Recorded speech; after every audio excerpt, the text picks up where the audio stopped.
Salut mes amis, j'espère que tous vous allez bien. Aujourd'hui, on va discuter un sujet qui est très important, c'est la microbiologie industrielle. Si vous êtes intéressé avec ça, n'hésitez pas de faire un j'aime et de partager la vidéo avec les amis et de laisser pourquoi pas un commentaire. La fermentation est une technologie très ancienne de transformation et de conservation des aliments tels que les pains, les boissons alcoolisées et vinaigres. Le terme de fermentation provient du latin fèvre qui signifie bouillir. Au cours de certaines fermentations apparaissait en effet un dégagement de gaz soufre de CO2 avec la formation de mousse comme c'est le cas d'un liquide en ébullition.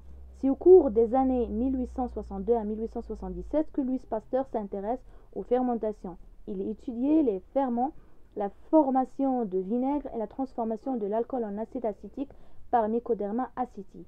C'est entre 1900 et 1940 que se développe la fermentation industrielle avec la production d'acétone, du bétanol, de glycérol, d'acide citrique et d'acide lactique.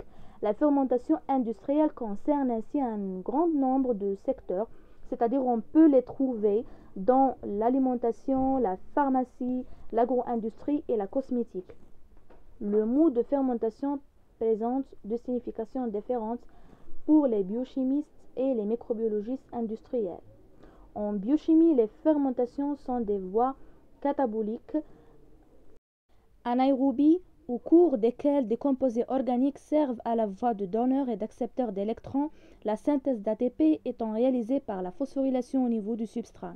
En microbiologie industrielle, le terme de fermentation désigne l'opération unitaire qui permet de produire de la biomasse ou des produits de bioconversion par la culture des micro-organismes. Ainsi, contrairement au sens biochimique, le terme de fermentation industrielle ne se réfère pas au métabolisme du micro-organisme. Ce terme s'applique en industrie pour des métabolismes aérobies et anaérobies. Donc, on distingue 5 étapes importantes dans tout procédé de fermentation: la fabrication du milieu de culture, la stérilisation de bioréacteurs et de ses équipements ainsi que du milieu de culture, la préparation de l'inoculum, la production en bioréacteur, l'extraction du produit et sa purification. Pour l'instrument qui est le plus utilisé dans l'industrie, c'est le bioréacteur ou bien le fermenteur. Donc c'est quoi le fermenteur? Donc c'est un enceinte hermétiquement close, c'est-à-dire fermée, permettant la culture de tout type de cellules, soit animales, végétales, levures, moisissures, bactéries, et répondant à des critères de conception permettant d'influer efficacement sur la culture, de contrôler et piloter les paramètres physiques et chimiques tels que la température en degrés Celsius, aération, le pH, le substrat.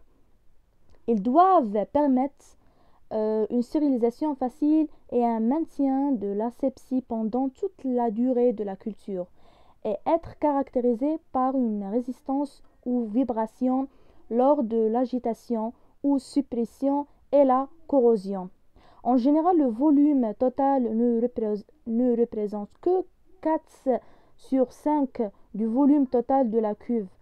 Pour les petits volumes inférieurs à 10 litres, la cuve est en général fabriquée en verre. Pour les volumes supérieurs, ce sont des enceintes en métal inoxydable avec des hublots permettent un contrôle visuel de la culture. Un bioréacteur comporte en général l'enceinte de culture, encore appelée cuve ou réacteur.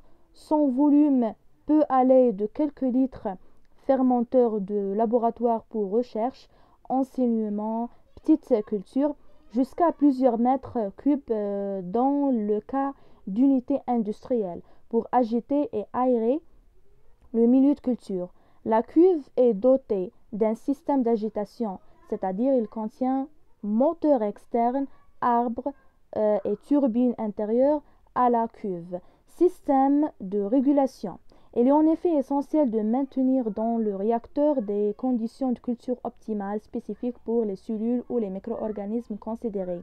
Un fermenteur est donc équipé d'un certain nombre de capteurs physico-chimiques pour mesurer par exemple la température du milieu de culture, la vitesse d'agitation, le pH. Ces capteurs transmettent les données mesurées à l'unité de commande.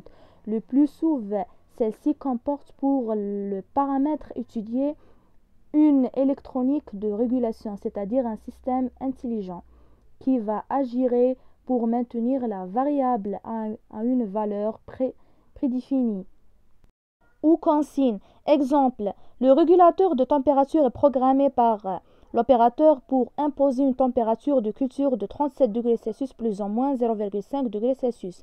Une température mesurée de 33 degrés Celsius déclenchera une action de chauffage du milieu. Une mesure à 38 degrés Celsius provoquera la circulation d'eau de refroidissement. Un système d'aération, le bioréacteur doit posséder un système d'injection d'air qui doit être dispersé dans l'ensemble du milieu. Donc, comme vous voyez dans ce schéma d'un bioréacteur et de ses accessoires, ce schéma montre que le bioréacteur composé de plusieurs parties, c'est-à-dire on peut trouver un enregistrement de température, c'est-à-dire la température du milieu. Il y a une vanne de l'eau froide.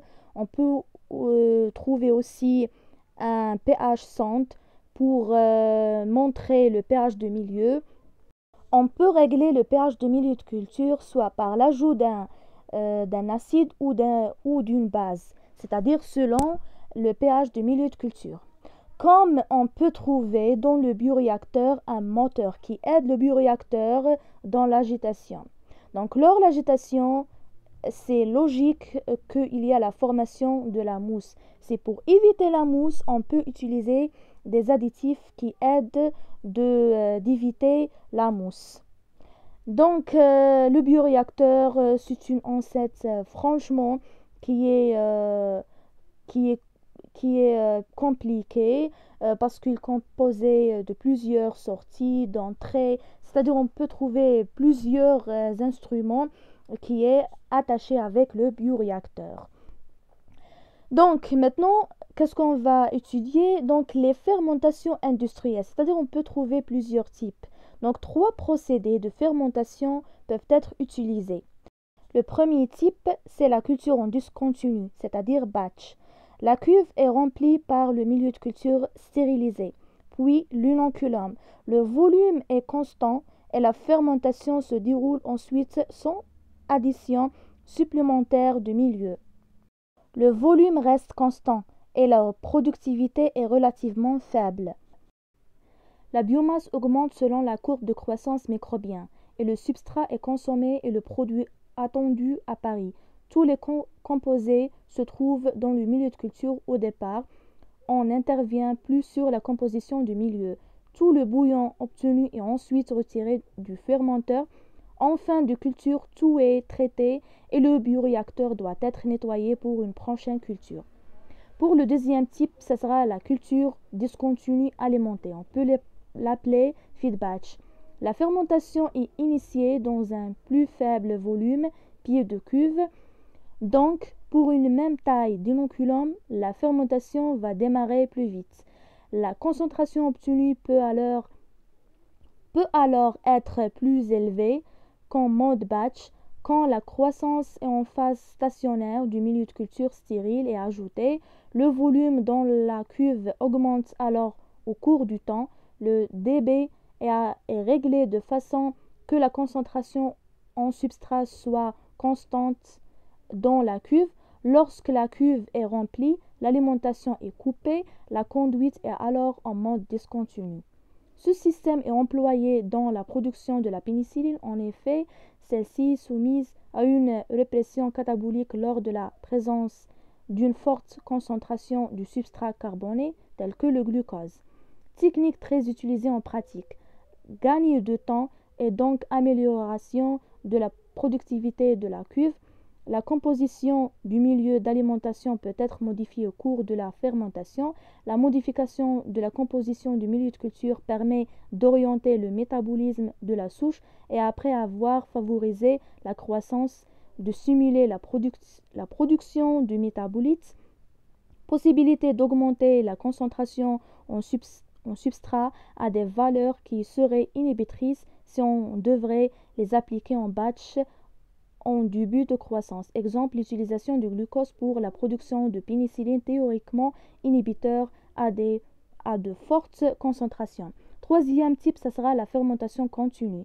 La solution du nutriment est apportée en continu au réacteur, mais en quantité équivalente de solution fermentée et prélevée. Le volume est donc constant. Ce système consiste à maintenir le fermenteur et son contenu dans un même état le plus long possible par prélèvement de milieux fermentés et apport de milieux frais en continu. Voilà un tableau qui montre les avantages et les inconvénients des trois procédés qu'on a expliqués pour la culture en batch, la culture en feed batch et la culture continue.